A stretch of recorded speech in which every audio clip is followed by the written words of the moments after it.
Tu regardes, tu restes, tu fais partie du truc. Ici, on ne fait pas de contenu fast-food. Chaque vidéo est un terrain de jeu, un champ de bataille, une énigme. Tu veux juste cliquer, passe ton chemin. Tu veux comprendre, rire, cogner, réfléchir, alors reste jusqu'au bout. Et si t'es encore là à la fin, t'es pas juste un abonné, t'es un complice. Bonjour, bienvenue à Gilles de Presse. Aujourd'hui, une question importante s'il y en a une. Pourquoi le froid extrême est aussi une preuve de réchauffement climatique? En effet, tout le monde dit il fait froid dehors, écoute, on ne peut pas penser qu'il y a du réchauffement climatique alors qu'il fait moins 40, moins 50 dans différents endroits sur la planète Terre. Or, c'est aussi une preuve de réchauffement climatique. Chaque hiver, c'est la même scène. Une vague de froid, un moins 30, qui te gifle la face comme si l'air lui-même te jugeait, et immédiatement les mêmes commentaires. Ben là, il est où ton réchauffement climatique? Comme ce matin glacial suffisait à contredire 150 ans de données scientifiques, 40 ans de satellites et 12 000 climatologues qui crient « On vous l'avait dit ». Mais ce raisonnement repose sur une confusion fondamentale. Le climat, ce n'est pas ce que tu ressens quand tu vas sortir les poubelles en pantoufles. Okay? Le climat, c'est la tendance. Et la tendance, elle est implacable. Aujourd'hui, on démonte un mythe. Et surtout, on explique pourquoi les vagues de froid extrêmes sont justement l'une des conséquences du réchauffement climatique. Oui, je sais, c'est contre-intuitif. C'est comme un chat qui aime l'eau, mais reste. La météo versus le climat. La confusion qui fausse tout. La météo, c'est ce qui se passe ici et maintenant. Le climat, c'est ce qui se passe partout et sur des décennies. Dire « il fait froid, donc le climat ne se réchauffe pas », c'est comme dire « j'ai mangé une salade aujourd'hui, donc mon alimentation est parfaite ». Ou encore « il a plu ce matin, donc la sécheresse en Californie est un mensonge inventé par Big Avocado ». Le climat mondial se réchauffe, mais ce réchauffement ne supprime pas le froid. Il dérègle les équilibres qui rendaient nos saisons prévisibles.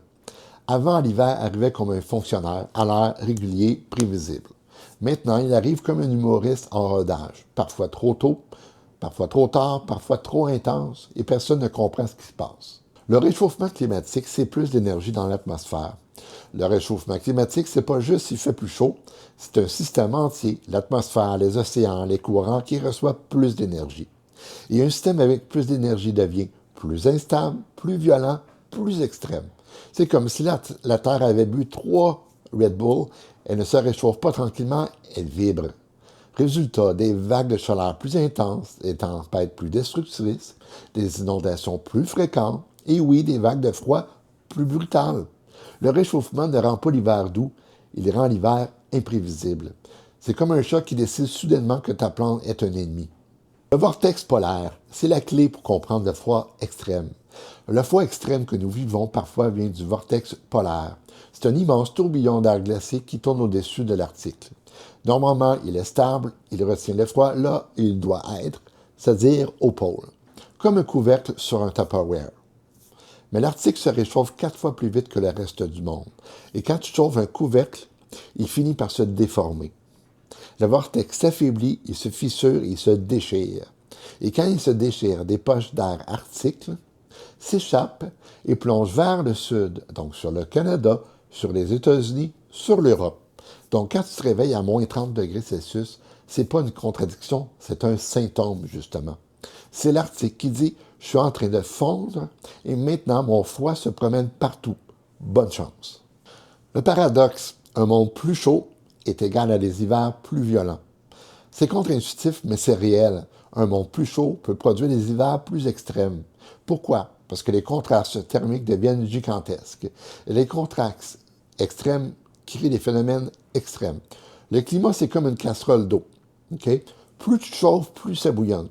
Plus ça bouillonne, plus ça éclabousse. Le froid extrême, ce sont les éclaboussures d'un climat qui surchauffe.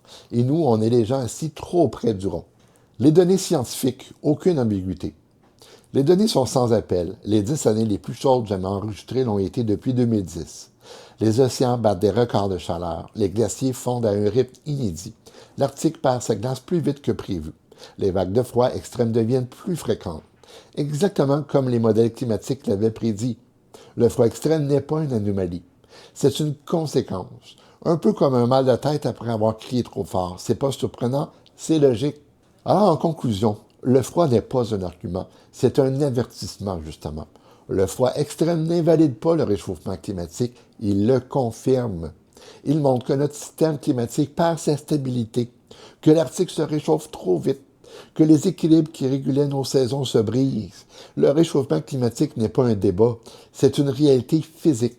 Et chaque vague de froid extrême n'est pas un punchline contre la science, c'est un avertissement qui pique un peu les joues. C'était Gilles Lapresse, merci.